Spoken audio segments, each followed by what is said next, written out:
Well. Welcome to a weekend edition of Talking Buffalo podcast.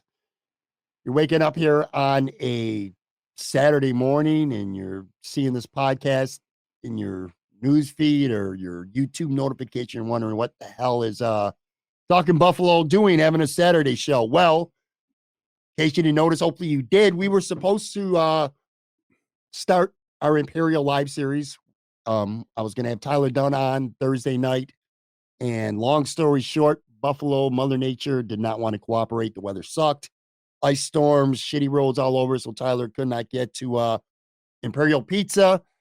And then to make matters worse, I said, all right, man, well, I'll still have an episode for Friday. It just won't be live taped from Imperial on Thursday night with Tyler. So I went to the bullpen and I got my man Joe from Queens to tape a show with me on Thursday for Friday.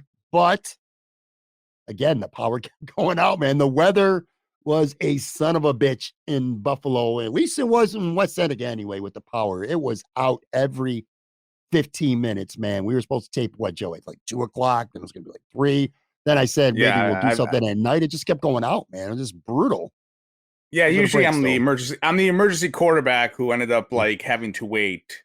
Like we kept postponing, like the Bills, like having to move the game to Detroit, and that's how it felt like with me and him. I gotta say, I love like with your photos when you just show Ty on the video feed Ty's photo, and I don't even know where that photo's from. Like, what is that? He looks like he's like I'm not even sure where I got that one. He's like, yeah, it looks like he's just like homeless. I don't know. I can't really tell. But you find this day in the life photos of all your people. Like you don't ever use like the media photos or something like that. It's like people in the middle of nowhere. Like I feel like one day, like I don't want you to go into my pictures of like when I was in my 20s because I'll be like passed out on the curb somewhere, and then you'll show that photo of here's Joe from Queens passed out. Like it's interesting. I like your little your how you pick pictures. Tyler's a handsome dude, man.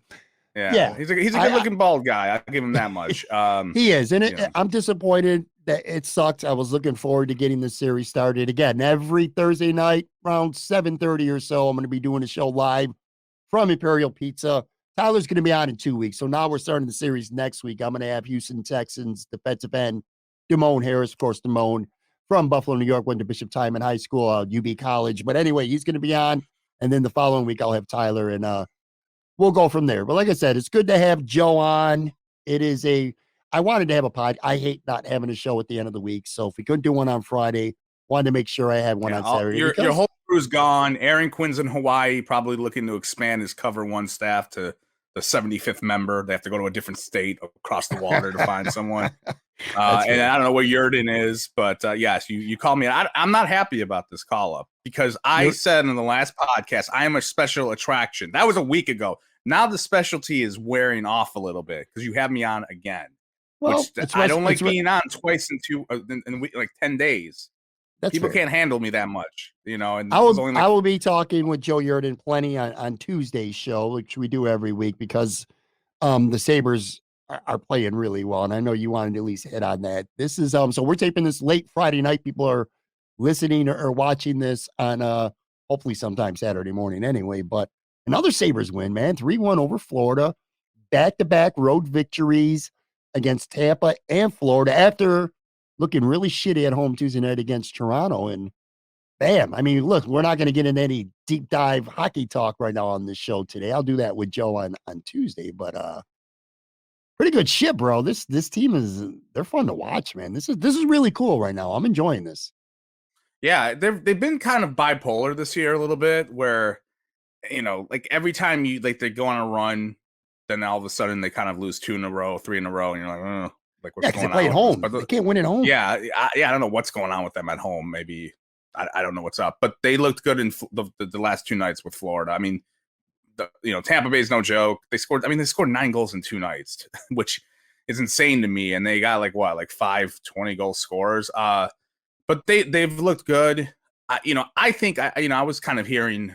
I think I was listening to the radio the other day, and they were talking about like, do you feel like this Sabres season has been a success? And obviously, like there's some time left. Like there could be an epic collapse, but if there isn't an epic collapse, I would have to say, yeah, they did I mean, and sometimes it's luck, when you like, in not luck, but like when you have like so low expectations and you completely eviscerate the roster and the staff, which they pretty much did after they fired Ralph Kruger. They got rid of everyone. On this roster, Eichel was gone, Reinhardt, everyone. And this is year 2 of a massive rebuild. And I think they've done pretty well for themselves for where we are. They're entertaining, they're young, they're scoring a ton of goals. I think if they don't make the playoffs this year, yeah, it stinks, obviously. But I would say this is a successful year where I think year 3 is where, okay, you go in and then that's when you have to make the playoffs. But they've got a really nice roster and they have a lot of fun. I know it sounds cliche to say like, oh, they kind of remind me of 05-06, but they do. Like a young team where these guys grew up in the minor leagues and, they're young and they're all coming into their own. It's like the Chris Baker freaking, like what he always talks about with prospects and wanting all these kids to be like groomed and grow in the system. And they've done a great job with that. And, props to them because I didn't believe in them at all. I thought Kevin Adams was a janitor going to get hired to be Terry Pegula's lapdog, but, he's done a good job. Granato's done a good job with their system. They're fun. They're definitely, I don't think, right now as we speak, they're in the wild card. And I think you don't want to play them in the playoffs. You don't want to play a team that scores a bunch of goals. Their goaltending is still an issue. It's bipolar as well. Like Craig Anderson looked great against Florida, but then you have those, other moments where they're giving up tons of goals and their defense is kind of lapsing. But you don't want to play them in the playoffs. You got like 5 guys who could score 20 goals on your roster. I don't care if they get beat 7-0 3 straight games in the playoffs. Just getting to the playoffs would be great. Yeah, man. Going back to September, the expectation, if you would have told me we're going into March now, if you would have told me the Sabres are playing meaningful games, I would have taken it. Let alone, again, as people are waking up and watching or listening to this, the Sabres are technically right now in the wild card. Craig Anderson, 51 saves on Friday night, dude. It feels like he hasn't played in 6 months. It's just the only thing that's annoying about this team right now is they just don't play well at home. They're unbelievable on the road. They're like the 4th worst team in the NHL at home.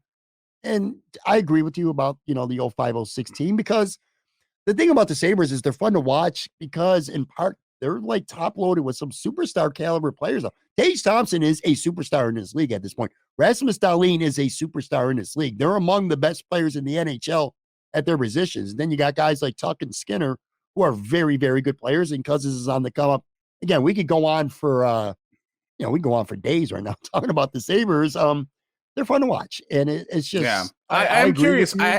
I am curious though, the whole thing about why they're bad at home. I think it's because maybe they're younger and they feel more pressure at home. They really want, I don't know. They want to entertain the crowd. They want to win for the crowd to the point that maybe that becomes a little bit of a distraction and they lose their focus on the ice. It just seems like they're a lot more relaxed on the road, and the numbers certainly indicate it. But yeah, to your point, man, I think the season, no matter how it plays out at this point, is already a success. Next year, I would expect the Sabres to be in a playoff race and, potentially be in a playoff spot, and anything less than that might be a disappointment come next year. But right now, I'm just, I'm enjoying this shit, man. I really am. Before we talk some Bills, because, all right, so you talked about being an attraction and shit, and we already talked about Tremaine Edmunds. So I already know your opinion on him as a player. It's not that you don't like him as a player. It's that you think the money should be spent on offense. We'll get to that in a second, because I kind of got a variation of something I want to talk about Edmunds. But before that, you're I like having you on in part because of, you really locked in on the media, sports media, good and bad, and you're not one to mince your words with opinions on them. Sometimes I agree with your take. Sometimes I vehemently disagree, but whatever. Your opinions are your opinions, mine are mine. I respect how you feel about these things. This is not even really an opinion. This is news. 2 major newspapers around this area anyway, over this past week. The Buffalo News, we learned that they're sending their printing out now to Cleveland every day. Now, I don't know the details with the Buffalo News specifically as of right now in terms of for sports, what like deadlines are with covering games. I know it's going to be a lot earlier. And then the Rochester Democrat and Chronicle, which is now sending their newspaper to get printed in New Jersey, another state. And Sal Mariano, who of course is longtime Buffalo Bills beat reporter for the Rochester Democratic Chronicle, tweeted about this earlier this week. He said that going forward, because this starts in April now, that his game coverage, the Bills play at 1, even when they play the earliest game, 1:00 on Sunday, the deadline for the print publication is 3 p.m. So when the Bills play at 1:00 on Sunday afternoon, and you wake up on Monday morning, if you live in an area where you get the Rochester newspaper, you're not going to be reading about the Bills game. Not in the newsprint anyway, not the print edition, because it'll be past deadline. So no more game day Bills coverage in a Rochester newspaper. I don't know quite if it's the same. It probably is close, considering that they're going to Cleveland to get the printing down to Buffalo News, but I don't want to speak for that for sure. But my point is this, Joe. I hate to say it, but at least print journalism, I don't want to say newspaper journalism as a whole, because it's all going digital now. Print journalism is at life support, man. This shit is getting ugly and it's frustrating. And as somebody who's a middle-aged person like myself, and I'm sure people significantly older than me who have always actually enjoyed reading the newspaper, I like the feel of it in my hands. It's just becoming less and less important, to the point where, I don't know, man, is it going to become extinct soon? What the hell's going on? This is terrible.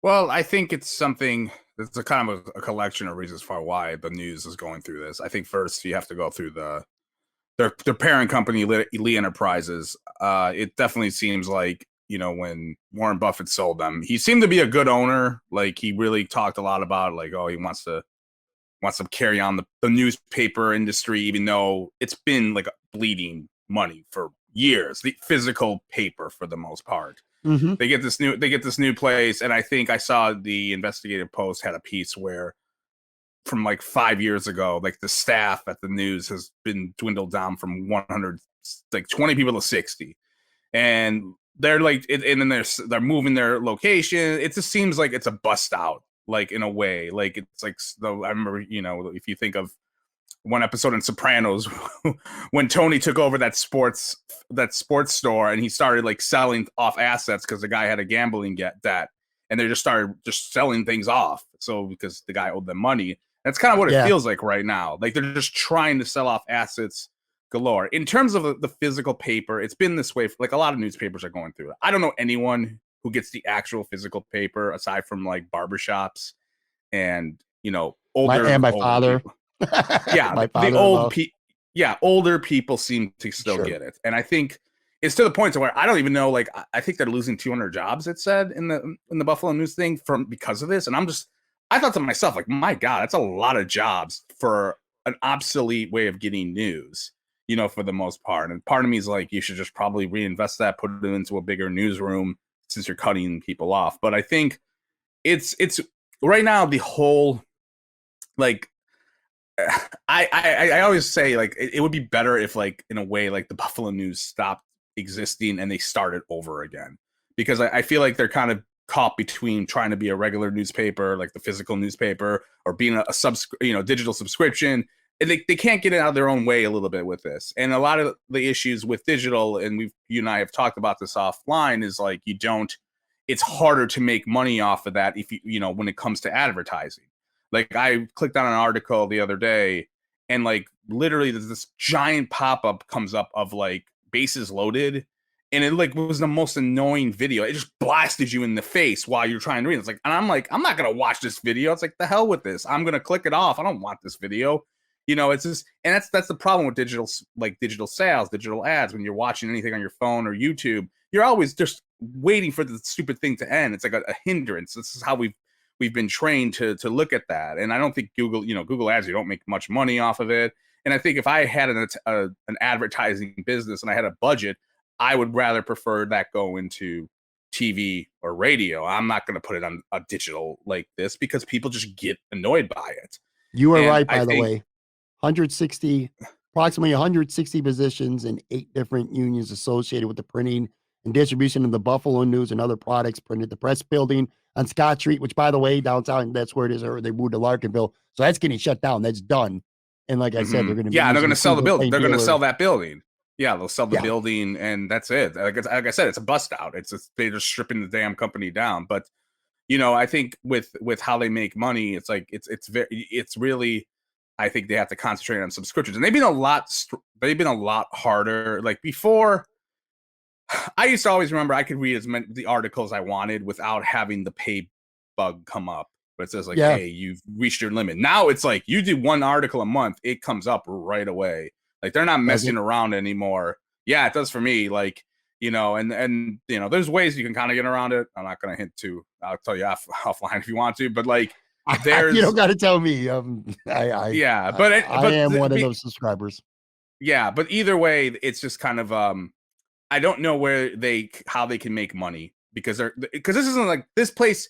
It's worse here, I think, because of Lee Enterprises and than it is anywhere else. But it's bad at a lot of places, and I think until they figure out how to do it, and I've always had this idea, like, first off, my opinion is they should have different tiers of digital subscriptions. There are people who just want to read the newspaper because they want to read the sports section. I should have like a a la carte, like, hey, I want to go read the sports segment and I'll give you $5 a month or whatever the heck that is. I don't care about local news. I don't care about the Bills Mafia, Elvis, or any of that crap. I care, I watch it for like sports, like the actual field stuff, and maybe an occasional, like maybe there's a big story going on. I like the top shooter or something like that. You want to kind of read up on maybe, but like that's basically what I want to read. They should give you that option, even give you an article like, hey, pay 50 cents and you can read this article. I don't know. Like, but to pay everything in lump sum, I think is kind of like, why am I doing this? I could get some of this stuff elsewhere.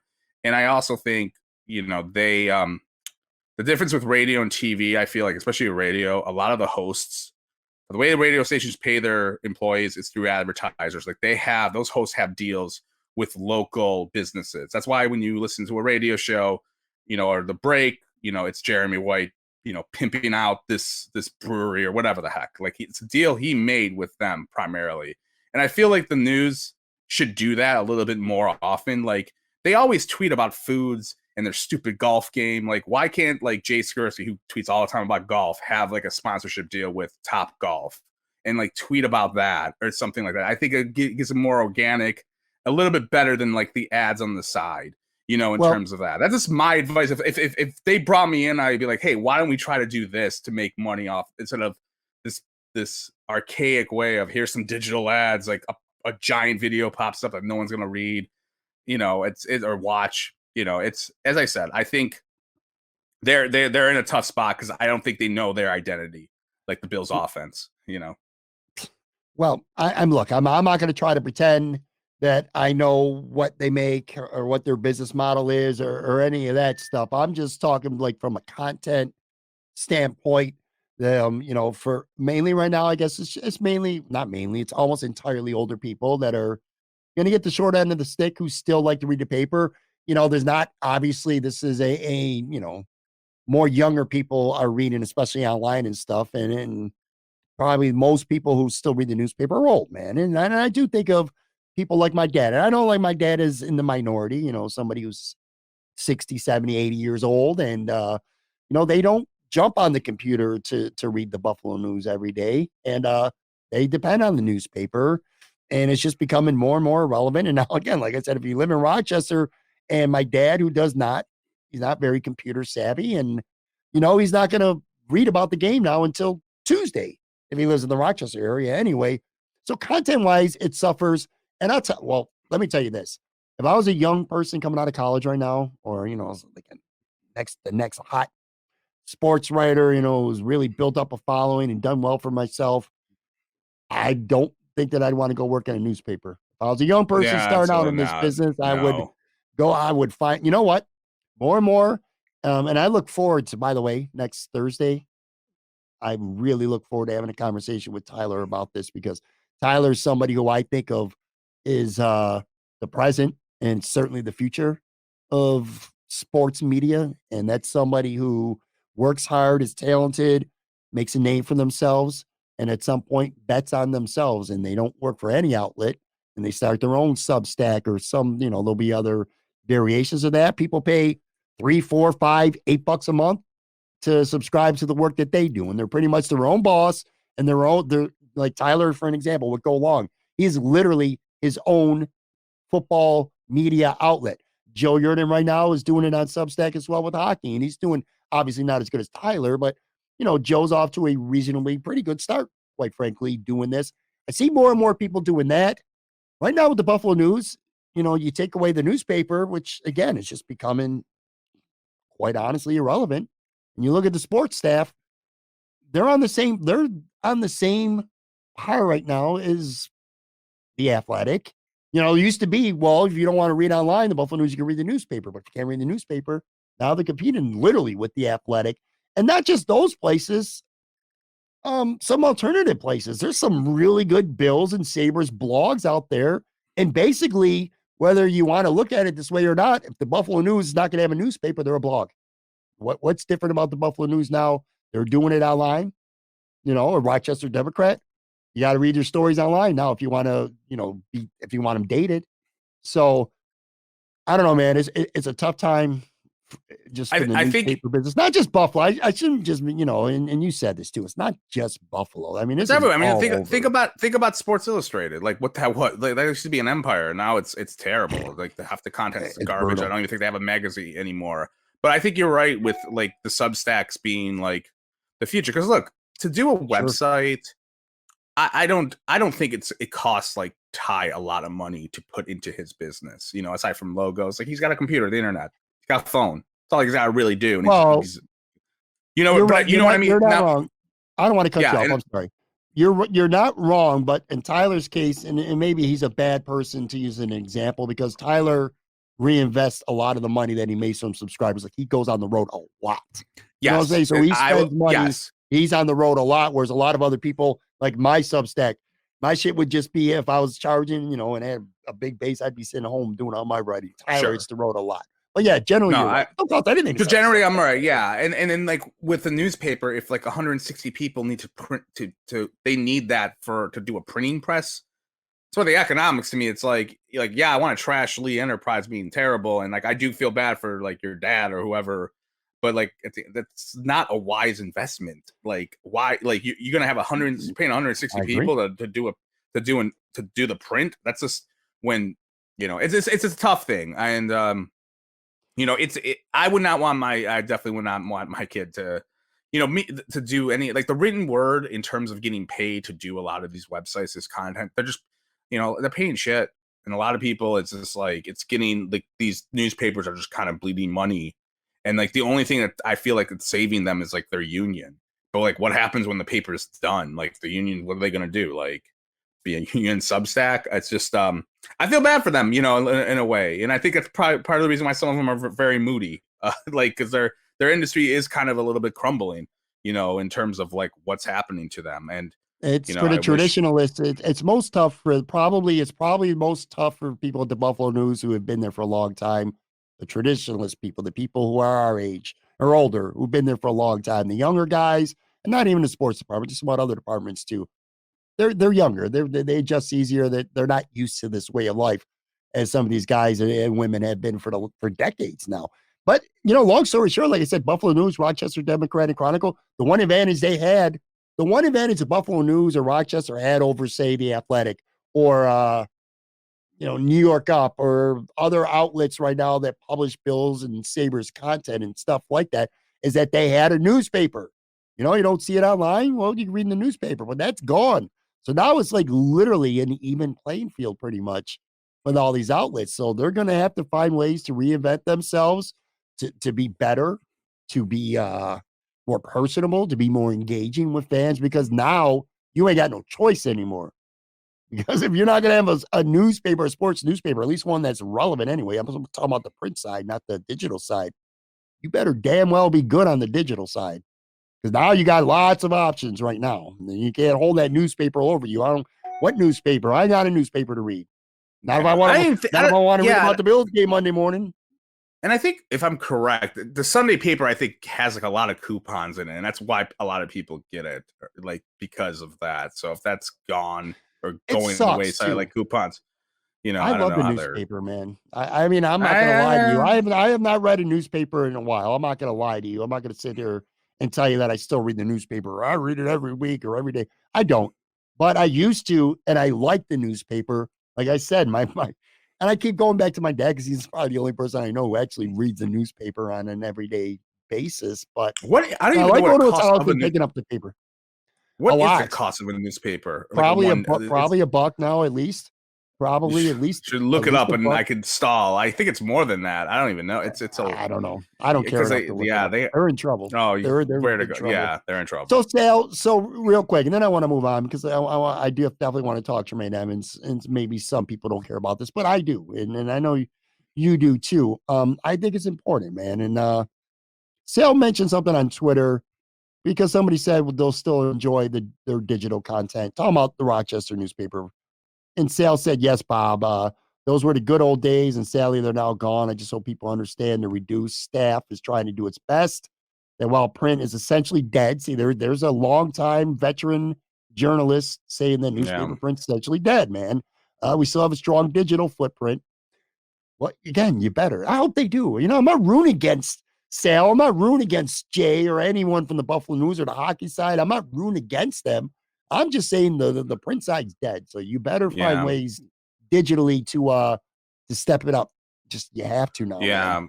It's I don't want to say I told you so, like to people like Sal, but I'm old enough to remember when like 10 years ago, like if you were to tell those guys, like you guys are Sure.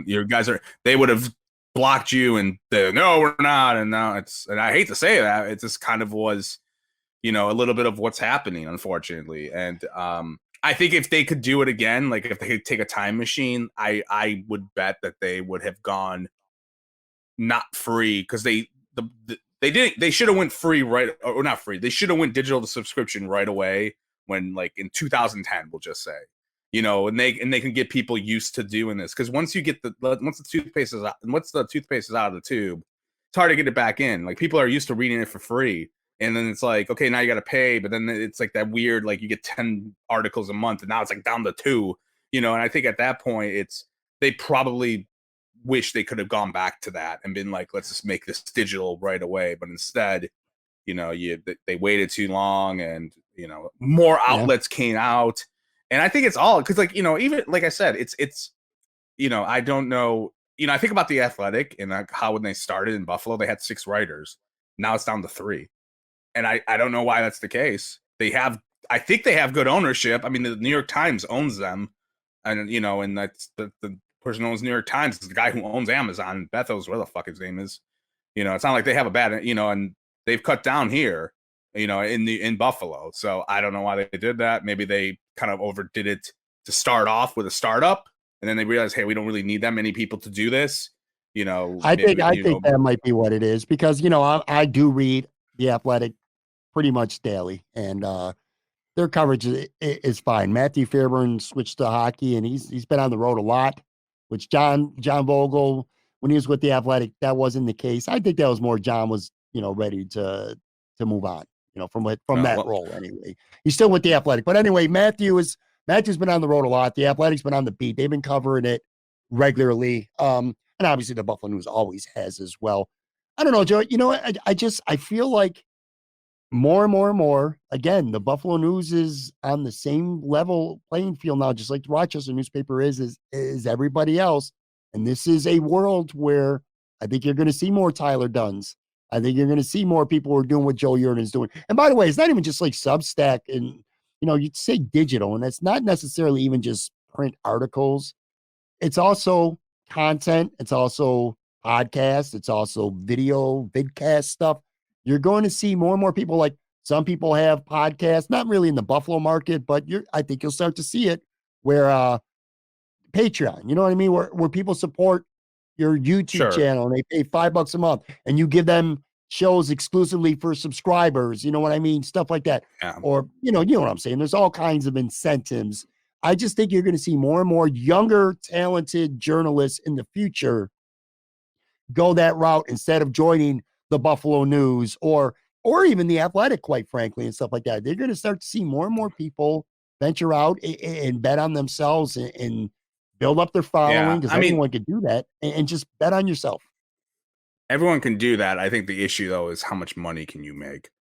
That's the issue. Because, look, anyone, and I'm talking like having an honest living, like you can buy a house, you and I both know that like there's a lot of us that if we did, the perfect way to do this is if this is like a side hustle. Like this is a side hustle for you. But if you were like, hey, I want to do this for my career, my life, like good luck. I'd be poor. Like, I'd be poor. Yeah, you'd be dead. I think everyone would. would. I think even the good people, like even like Cover One or like Chad, like they couldn't make their car payments and like live in a house. I don't think off of their stuff. Very few can at this point, but I think that's the issue. But I think that's going to change. I really do. And not everybody, but I think a bigger. I'll tell you this. I'm not going to get into his financials. I don't know his financials, but I promise you, Tyler is doing better having go long than he would be if he stayed at the Bleacher Report or if he went back to the Buffalo News or something like that. I agree, though. It's hard to make a living just. But I'm just saying, yeah. But the problem is, like, people like Ty can make money, but you're always going to have someone else that will do it cheaper and that will do it for fun. That's the problem here. Like, it's not unionized where, hey, you're going to start working here. Like, you need to make this amount of salary. Like, I did Buffalo Wins for freaking 6 years. I didn't make shit, but I would have done it. I kept doing it because I like to do it. And like, that's in the hindsight. And like, I'm not saying like I was a great writer or whatever, but like doing that hurt other writers because if I'm doing it for fucking pennies on the dollar, then everyone's like, well, he's doing it for nothing. I could find another guy, and that's where it kind of that's kind of where it's at. It's right. Like I agree. Look, I want to put a bow on this and then get to a break because I do want to talk a little bit of football. But I will say this too: I hope whether it's Rochester paper or the Buffalo News, I hope whatever it is that they got to do to be successful on the digital side that they're able to do that. And I'm only talking about this. We've only been talking about the sports side. I'm a newspaper guy. I like to read about my hometown. I want to read local news stories. I want to read entertainment stuff, lifestyle stuff. So hopefully, whatever it is that they got to do to Bill's Elvis stuff. Yeah, you worry all that. I got you. You got whatever they got to do to survive and thrive digitally. I hope they find a way because that's what they're going to have to do because the newspaper print side pretty much is, as Sal said himself, is pretty much dead. Let's take a quick break.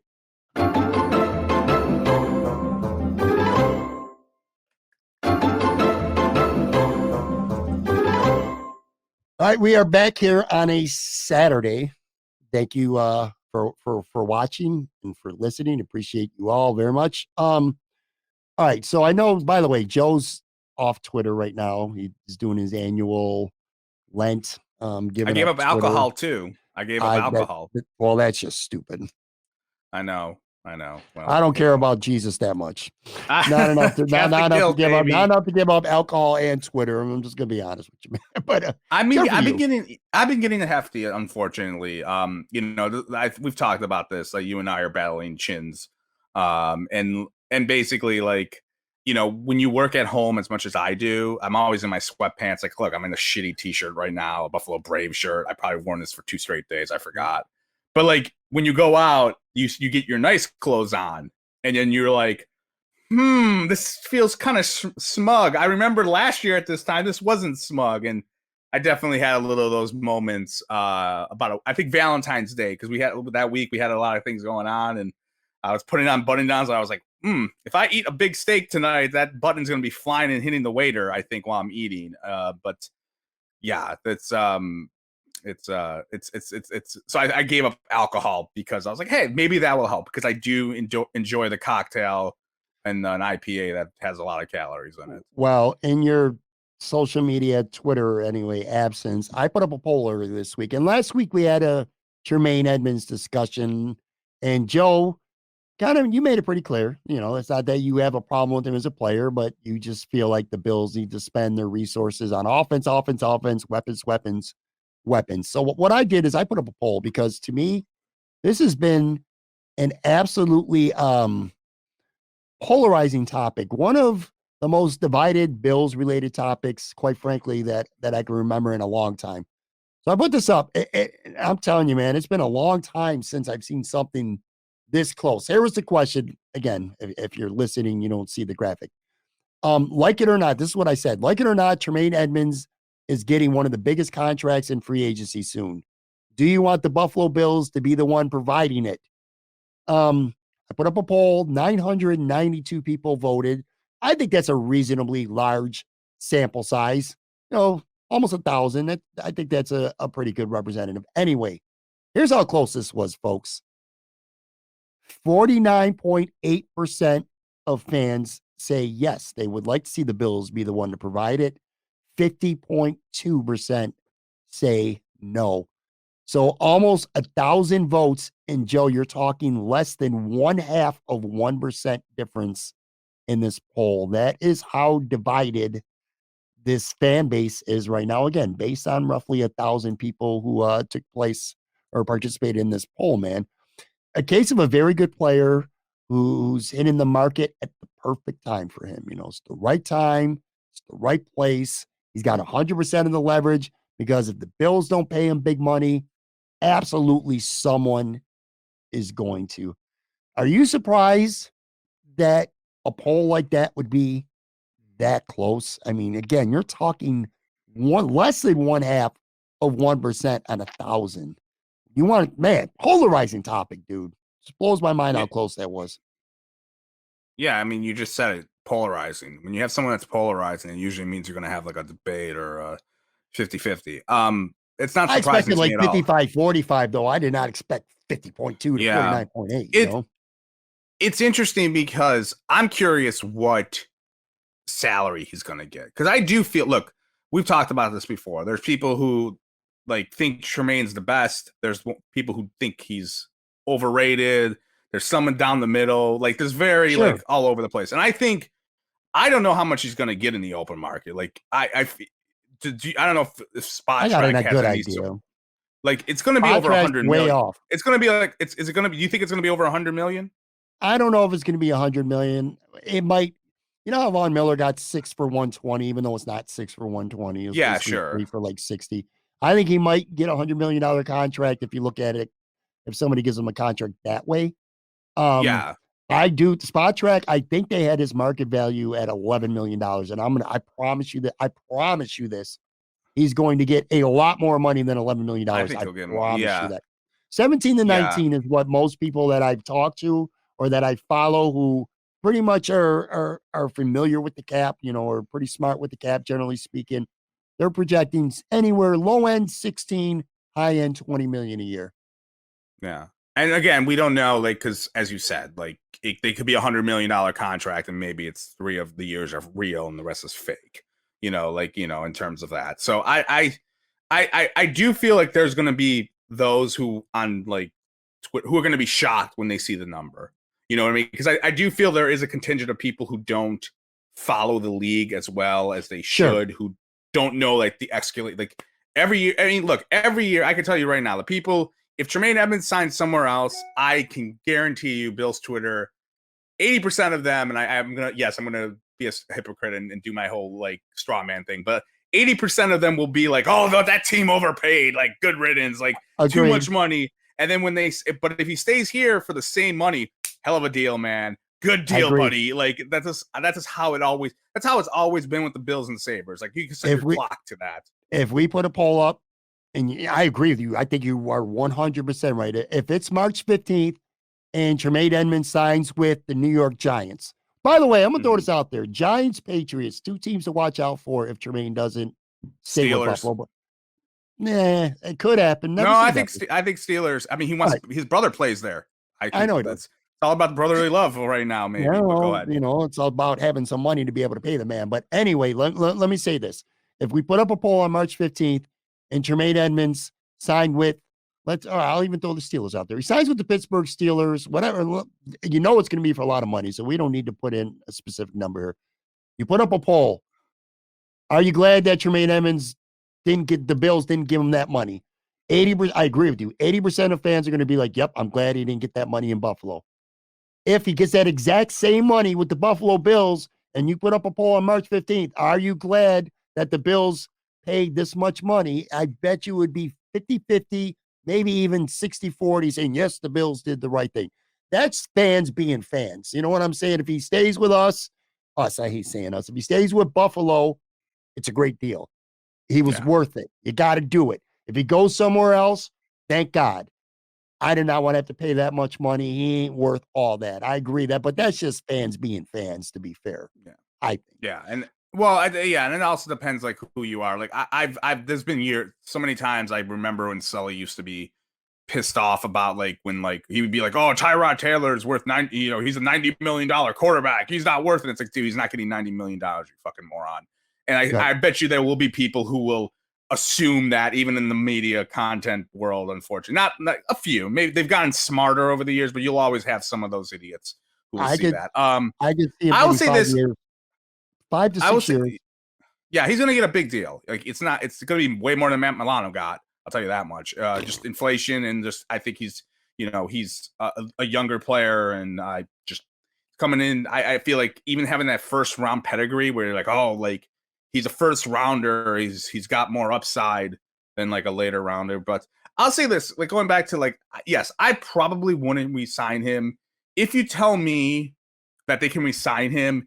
And let's just say hypothetically speaking, they got rid of Micah Hyde. I'm just throwing that out there, and they're like, "Hey, we're gonna get rid of him because we don't know his neck injury or whatever the case may be. He's like 33 almost." Then but then we're gonna go and get offense as well at some point. I would be okay with it. Like if you cut someone, a high price defensive player, that makes decent money, and you're like, "Hey, get out of here." Unfortunately, we have to pay this guy. I could get on board with that. But because they have so many high priced defensive players on that team right now that are off their rookie deals, that's why I'm just like, I got to say no for now. I want to, in a minute, I'm going to pull up a graphic, salary cap stuff. I'll get in that in a second. Real quick here with Tremaine. So a couple notes I jotted down. You're looking to keep the guy. The best cases to keep him is he's far better in the eyes of, and I know this for a fact, he's far better in the eyes of coaches and players than he is fans in some media. He's not as easily replaceable as some people think. It's not like trying to replace the right guard on this team. It's significantly harder to replace a guy who does a lot of the stuff in pass covers that he does. He's only 25 years old. He's entering the prime of his career. The Bills, and this is an important thing, and I know some people might roll their eyes at this. This shit matters. When you're building a team for the long haul, the Bills traded up to draft him. They developed him. He became a Pro Bowl level player, which he did make a Pro Bowl, but let's not talk about we know what the Pro Bowl is. Point being is he became a really good player. Those are the kind of core players that you want to lock up. You want to keep and build your team around guys that you draft, develop, that become good, that live up to your expectations. You want to keep them. And I think it also sends the right message to the locker room that, hey, they draft us, they develop us. I'm a good player. We're going to keep you. Those are the reasons to keep him. The reasons to let him go, I mean, pretty much there's two. The biggest one is as good as a player as he is. I mean, someone is going to do something stupid and outlandish. That's what I predict. I mean, somebody's going to pay him 17, 18, 19 million a year. And I just think you get to a number where Brandon Beane says, man, I hate losing this guy, but I ain't trying to pay this guy this much money, man. And then the other thing is, look, I have kind of turned the corner on Tremaine Edmunds as a player. I couldn't stand him. I think he's a good player. I think he's an underrated player if you look at the stuff that he does that doesn't show up on a box score. But that said, he is good. Is he great? Is he elite? No. And is he a big time, is he a splash player? I don't think so. Like Matt Milano seems to always find the football at the biggest time, make a big sack, an interception, a forced fumble, a fumble recovery, something. You don't really see Tremaine doing a lot of that. Now, Tremaine was better this year, aggressive, physical, way more than his previous years. But anyway, without getting into is he a good player or not, we know he is. I'm just trying to tell you that I think those are the reasons to let him leave. It's not like we'd be losing Josh Allen. You know what I'm saying? Yeah. Well, what about the offense? Like, don't you want him to leave? Like, wouldn't you let him want to leave? Like, the same reason I have is like you go over like he's like the him as a player and then the development, but like you just can't pay these many people on defense this much money. You just can't. It's today's NFL. You just can't. That's why I'm like, hey, if they wanted to get rid of another guy, like an older lad, like I said, like Hyde, I just think of him. I don't know why, but like if they wanted to, yeah, fine, makes sense. Like he's 33 and Tremaine is 25. Like you gotta get a little like you 9 out of 10 times you pick the young guy. to do that. I want to Go pull ahead. up something because because this speaks directly to your point, and it's a great segue.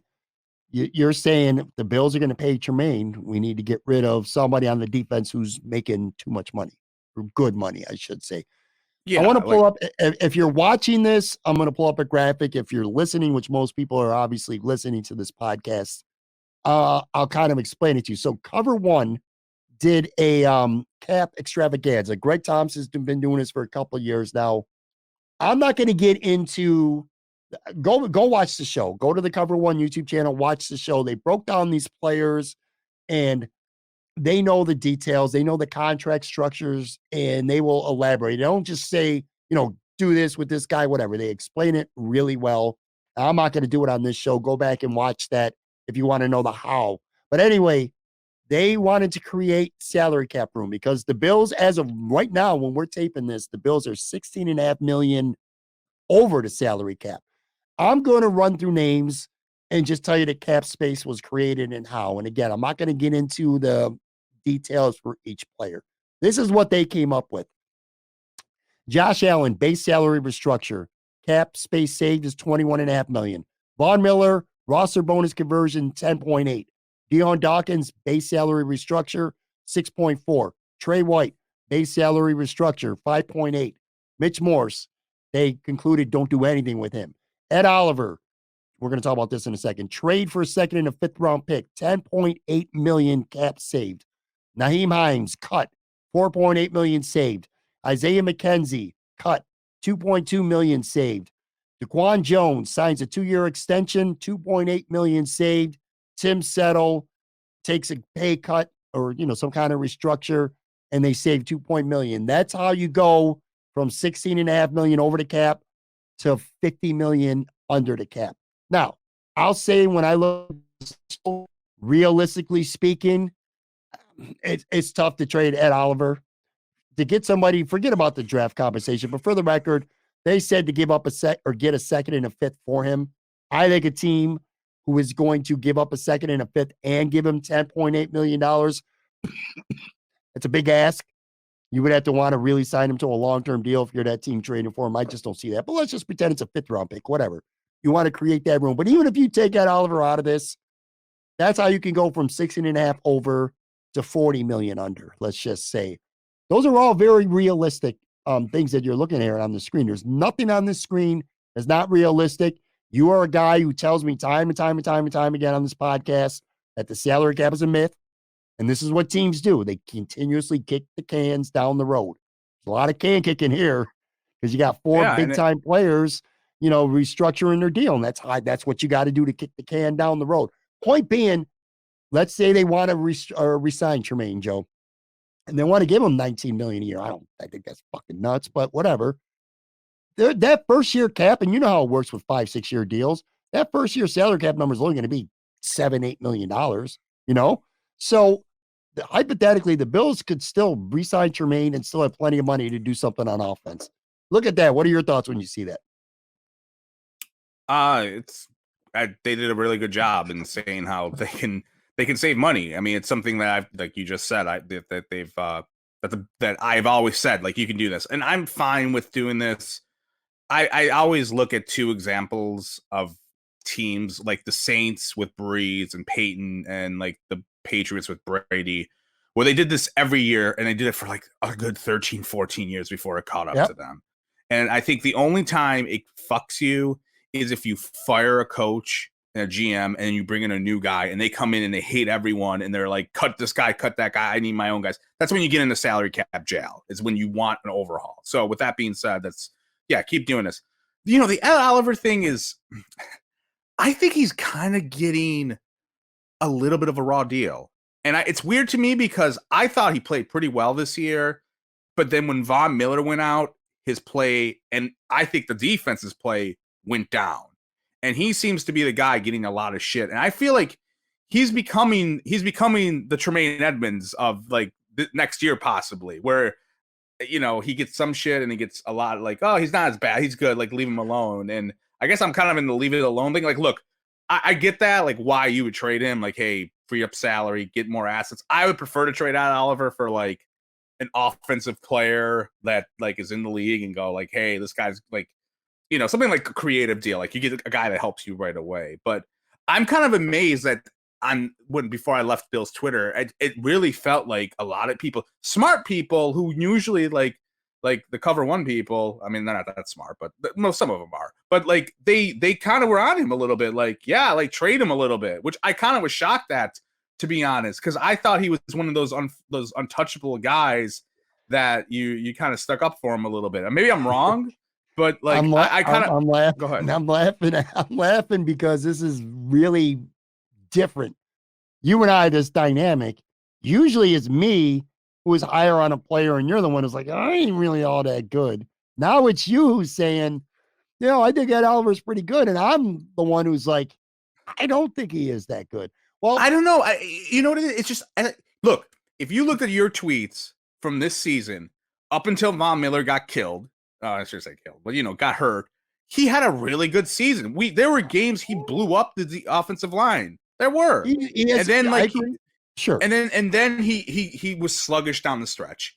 And I feel like there's, in a way, he's getting a lot of the blame for what happened to the defense against the Bengals, and even a little bit like of different points of views. And that to me is like, I get it. Like I'm not. Yeah, you know what? I guess he deserves some of it. I don't think he deserves all of it. I'm just saying, like, it turned on him pretty quickly, is what I'm saying. I thought he had a really, like, part of the reason when Von Miller got hurt, I said this, I tweeted it. I said, hey, maybe this won't be as bad because I think Rousseau and Oliver and these guys have gotten better this year. Because up until that point, I thought the defensive line played pretty well, and I was wrong because it was basically Von was helping everyone out, etc. And I think that's what hurt Ed Oliver's, his. Is that a hot take alarm going off in New York City right now? Yeah, sorry, I was about to mute myself to let you take out. Yeah, we live down the street from. It's the hot alarm. It's the hot alarm. But I don't want it to sound like maybe I'm talking out of like, I don't want it to be like I'm an Ed Oliver stan, in terms of like, oh, he's the greatest of all time. I'm just saying, like, I thought he had a really bad last month of the season, but like I think everything, when you think about how, like, think about Gabe Davis and like how last year after that Chiefs game, it was like, this guy is the greatest fucking wide receiver, Mike Evans 2.0, blah, blah, blah. It's the exact reverse of Ed Oliver in that Bengals game, where all of a sudden he's like, this guy is not very good right now. Well, I can tell you this, Joe, if you went on my Twitter, I promise you I was criticizing Ed Oliver before the Cincinnati game. I can promise you that much. Sure, as I said, but that whole game was bad, and that kind of, I think, really just kind of buried him a little bit. Whereas, as I said, I thought he had a good season up until Von Miller got hurt, and I thought he was progressing. I guarantee y'all, if I didn't give up Twitter, he had a decent season. I would say he had. Look, what was the problem with not Jerry Sullivan? What was the problem with Jerry Hughes when he was in Buffalo? Everyone was talking about win pass rush, win rates, and this and that. Jerry Hughes had 2 sacks with the Bills before he went to Houston, and this year he had like 9 sacks. I'm not saying sacks mean all that much. Dude, Ed Oliver had 2.5 sacks this season. This whole season. He is a defensive tackle, though. He's a defensive tackle, though. That's harder. That's harder to get sacks than the edge rusher. I bet you I can name 20 defensive tackles that have more sacks than him right now off the top of my head. Easily. I'm telling you, he's the 9th pick of the draft. All right? That's not his fault. And look, I'm not saying that Oliver's no bum. He's a good defensive tackle, but it's decision time. They exercised a 5th-year option on this guy. He is guaranteed $10.8 million right now this season. And then they got to make a decision. Long-term big money. And for me, it's an easy decision. Right now, no. He's at Jordan Phillips, on the rare occasions he's not hurt. Jordan Phillips is 85 to 90% of the player that Ed Oliver is, at probably less than half the cost. 2.5 sacks. And by the way, the problem with Phillips, he disappeared at the playoffs. Huh? Phillips, sure. Yeah. Well, Jordan Phillips, sure. Yeah, he kind of does get injured here and there. Look, I'm not saying like I would extend him. Like I definitely wouldn't. Well, you can't. I'm just saying, not by your logic, because you want to invest all this money in offense, so you ain't paying. You're going to pay Ed Oliver? Yeah. Well, I just told you. Well, I'm not. Well, that's the thing. I feel like I don't know. I'm telling you, I really think people have turned on Oliver more quicker than I thought it was going to happen. Because I thought people were on his. Yeah, but that's why I brought up the Gabe Davis point. Whereas one playoff game for Gabe Davis made it to where he's the next Mike Evans by Pat Moran over here, and then one bad game for Ed Oliver is like, fuck Ed Oliver, get him out of here. Like, and this is kind of like games. He was garbage against Miami too. He had a sack, the worst thing, the most gift. He had a gift sack. No, he was literally untouched. Ed Oliver disappeared in the playoffs. Now, is he the only one who disappeared? Is he the only one? No, he's not the only one who disappeared in the playoffs. Lots of guys did. But again, you are being held. You got to hold some guys to a higher standard, man. He's a top 10 pick, and he's going to pay big money. I'll say this. This is kind of a controversial take. I'm going to cut you Ed off. Oliver, if Ed Oliver, let's just say they kept. I think Ed Oliver. Go ahead. I ask you this. You know what? No, let me ask you this. I'll forget it if I don't ask you. Go ahead. It's your show. I'm just here. I'm the emergency quarterback. Gotta hand it off. You are. Play. Go ahead. If you could go back in time 1 year ago and they exercise Ed Oliver's 5th-year option to guarantee him $10.8 million, if you had the ability to go back a year in time and not give him that, and then you took that 10.8 that he's guaranteed right now and said, I want to pay Jordan Poyer for the next 2 years, $11 to $12 million, would you do that? I don't think I would. I would. A couple things. Shit. Yeah, because okay, well, dude. First off, Ed Oliver, I thought was pretty good last year. Second, you do the 5th-year option because he's an asset you can trade. So they could trade him this offseason. That's why you do the 5th-year option. That's why I would do it. Jordan Poyer, I like Jordan Poyer, but Jordan Poyer's 31. He's banged 32. up. Like 32, man. It's just, this is look. These guys are in the twilight of their careers, unfortunately. And I'm not saying like at this juncture you have to kind of look at it like shit. Like you kind of might have to like let them go before they let go of themselves. Yeah. But my whole thing is this. Here's what. Look, you want me? I'm going to get to my point. Like then you ask that question. If you ask me what I rather invest money-wise on the defense, it's the defensive line. I would rather invest money assets there than put in linebackers. Than linebackers or secondary. When they do that, you're going to go nuts. What when they look, if they let Tremaine go and Ed Oliver comes in and has a great year next year, then I'm going to look like a fucking star over here because in my opinion, I think it all starts up with a defensive line because the rules are not in favor for cornerbacks. They call holding down the field. You just got to chuck the ball upfield, and the cornerbacks just don't have as much like leeway as like I think defensive linemen do. Defensive linemen I think can kind of affect the game more because they can get to the pass rusher. Now the quarterback. Now look, there are instances. Hey, if you get rid of the ball in 1.5 seconds, it doesn't matter how good your pass rush is. You know, and then maybe you want bigger cornerbacks. You know, it's chicken or the egg. But I prefer having a defensive line. Like if you have to invest something into the Bills' defense, I would prefer the defensive line than anywhere else. Like that's just how I would. You know, you do have to spend some money on the stupid defense or assets. I would like. I still want my offensive doom, but if you tell me, all right, hey, you got to pick a couple of players to pay them, I'm paying defensive linemen.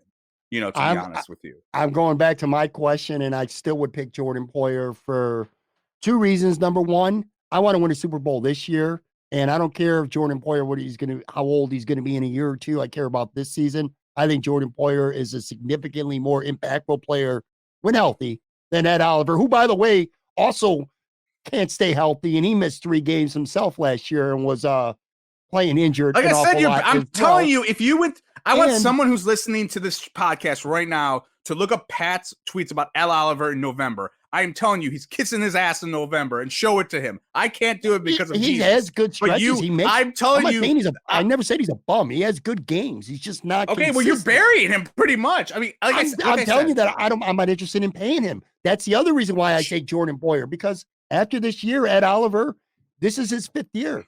He's good. If he's great, are you going to give Ed Oliver? I think he is who he is. Are you going to give Ed Oliver in 2024 and beyond the next big contract? No, I'd rather pay Tremaine Edmunds now. He has 1 more year to audition though for his contract. I think he has like I think you're nuts with Poyer. Poyer, I think he's going to hit a wall.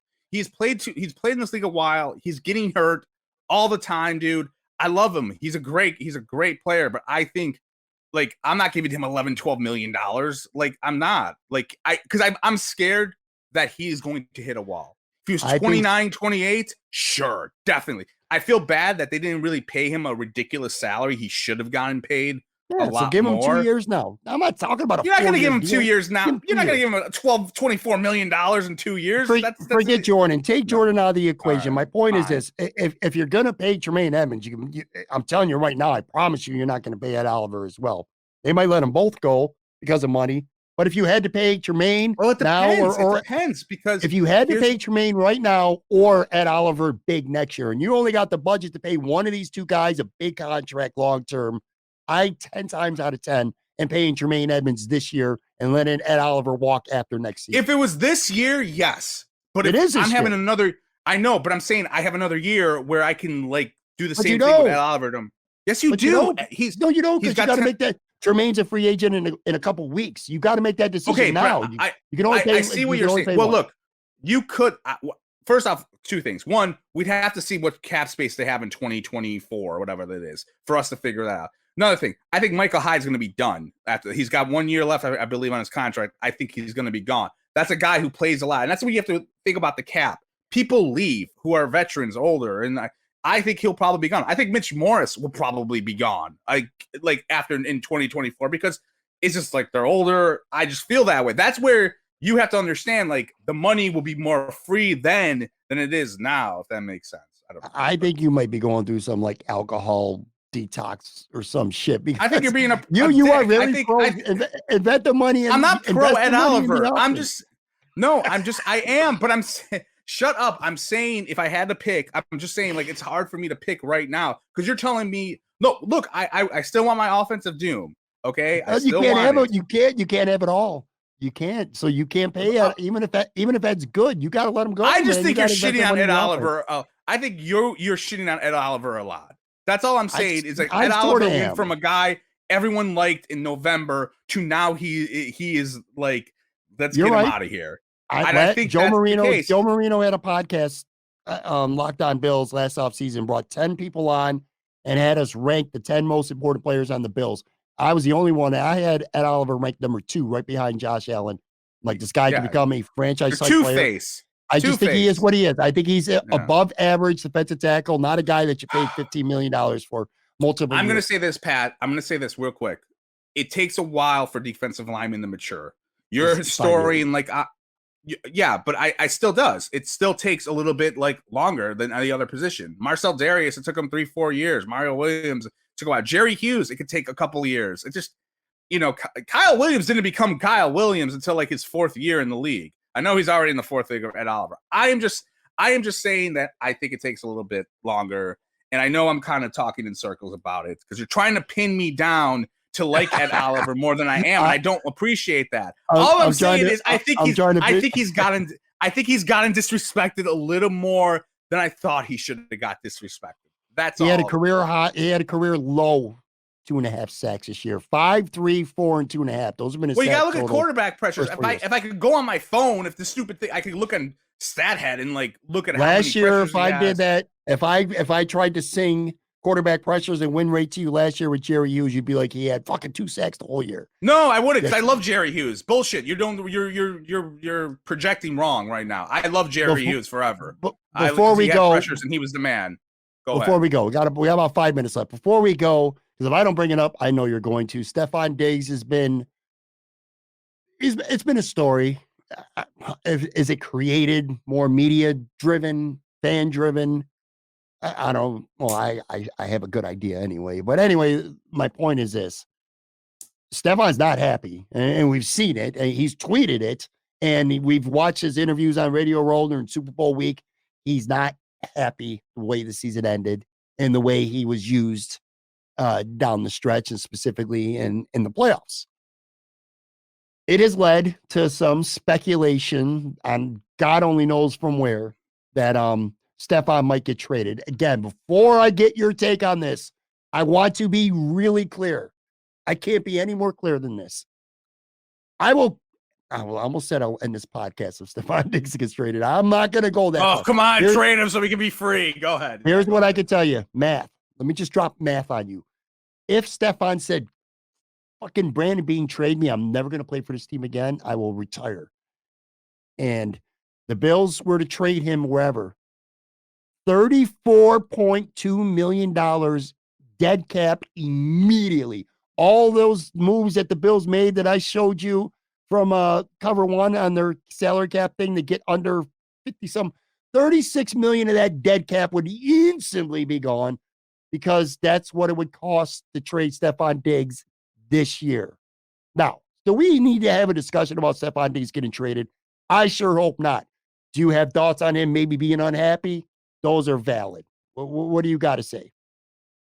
Yeah, I think the unhappiness is what's the story here, more so than he's getting traded. We know he's not. You just said it. Okay, that's fair. I think there's a few things. It's interesting to me. Like, look, I don't give a shit. Like, he got angry at the sidelines. I've seen worse outbursts by Hall of Fame players to their quarterback. Sure. That was hardly any. That was just him putting his hands up. It was bullshit. It was nothing. There's a few things that I'll point out to you. One, I do think he does eventually want to play with his brother. And like, his brother has been putting out like social media posts of like Stephon Diggs in a Cowboys uniform. That means to me the clock is ticking a little bit for like next year and maybe beyond. Like, that's where it's like, okay, like maybe this is something that could eventually happen.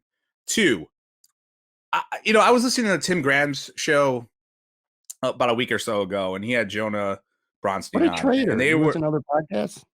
Yeah, I don't listen to your garbage unless I'm on it. No, I'm kidding. I don't even listen to me on it either. Fair. But they were talking. They were harsh on Diggs, where they were kind of, I don't know, they were kind of stirring the pot a little bit. Like, they made one comment where like Diggs talked about why Jefferson in Minnesota had a really good season, and he said like, well, Diggs said he had a really good season because he had an offensive coach. And then Jonah and Tim took it as, well, maybe he's like pointing to Sean McDermott because he's a defensive coach, which I kind of did it. I was like, that seems like a really long ass stretch. But like, I respect Tim, and I don't think Tim throws shit out there just to throw it out there. And maybe he was bored, and they were just really harsh on him about the unhappiness thing a little bit. And then like, Mike Florio did his little piece, and he got dunked on by Bill's Twitter. And I saw a couple people were like, well, he's not in the Bills locker room. Like, what does he know? Which I'm just going to say this, look, he's not in the Bills locker room. There's been people who have been able to crack the Bills locker room. Ty Dunn did it once when the 13 seconds when he is not in the locker room every freaking day. There's always a chance. And Furio's post was mostly like, hey, they can't do that deal anyway, which you just said. Like, they can't do it, which I think people didn't read the article. I think they saw that and they were like, let's dunk on this asshole. But if you read the article, primarily the article was like, they can't trade him anyway, like, because of that. But people want to dunk on him. But maybe he's heard something from an agent. I'm just saying, like, an agent's going to leak stuff to him over leaking it to fucking whatever, the bro beat, so I'm just throwing it out there as like, it's not going to happen. He's not getting traded. We all know that. It's probably blown out of proportion, but these are just, if you were to tell me, Joe, I want you, we're in court and I have to present my case as to why this could lead to a divorce way down the road, I would just bring those things up. Like, I just chronologically did for me. I think it's fair. I think it's look, it's all jerking it off or whatever in terms of it's not probably going to happen. But I just, there's weirdness in terms of like Graham bringing it up kind of was like, why is he bringing this up? Like, I don't think he has an axe to grind with him, and then like the brother thing, Trayvon Diggs, right? That's his brother he's got two brothers, by the way, in the NFL. Oh, does he? Yeah, he's got brother plays for Seattle too. I don't see him being a Seattle Seahawk anytime soon. Yeah, well, I think it's the Dallas one. That's it is. Like, yeah. So, but like, I could see them like. Well, I mean, I wish Stephon would tweet out them being in a freaking Bills uniform. I do too. Look, but look, go ahead. Well, I was gonna say, let's end with this because the trade is a non-starter. It's a non. Yeah, that's not gonna happen. That's not gonna happen. Here's the other thing too, and I hope people understand this. And I want to say more. Just trust me. People watching or listening, I'm telling you this. Stephon Diggs is pissed off about some things. Stephon Diggs is not unhappy being a Buffalo Bill. Stephon Diggs does not, we were saying he's not going to get traded. I'm telling you, Stephon Diggs does not want to get traded. Stephon Diggs wants to play in Buffalo. Stephon Diggs wants to see some shit change. That's all I'm going to say. But he's a wide receiver, and that's how all the top Would wide receivers Would are. you say Ken Dorsey's like he better be better next year? Would you Yes. say that? 100% yes. And Josh Allen. I'll tell you that too. And him and Josh are best friends, but Josh has got, in certain situations, Josh has to get back to him more. It's just simple. Look, Stephon Diggs has been here 3 years. Stephon Diggs has had the 3 single best seasons in the history of the Buffalo Bills, all 3 years. His worst season is better than anyone else's best season ever on this team. He likes it here. He's getting the ball plenty. He don't want to go nowhere else. He wants to win. He wants to win a Super Bowl. He, like many fans, is pissed off about 13 seconds. Him, like many fans, is pissed off that the Bills put up 10 points against the Bengals. He's also pissed that the defense shit the bed. He's pissed at himself to a certain extent. He's pissed off at his teammates. He's pissed off a little bit at himself. But I'm telling you now, I promise you this, Stephon Diggs does not want to get traded. He does not want to go play Dallas with his brother. Maybe a couple of years down the road. Sure. Right now, no. Confident in telling you that. Very confident. If Dallas got Stephon Diggs this year, would they be better than the Bills? Yes. They might be better than the Bills right now. They're certainly maybe that's better. His thing. Maybe he wants to go down. Like, no, I'm kidding. It's not going to happen. Like you said, the cap. He doesn't want to go anywhere. Okay. He wants the Bills to be better in the playoffs. So do we. I mean, as simple as that, man.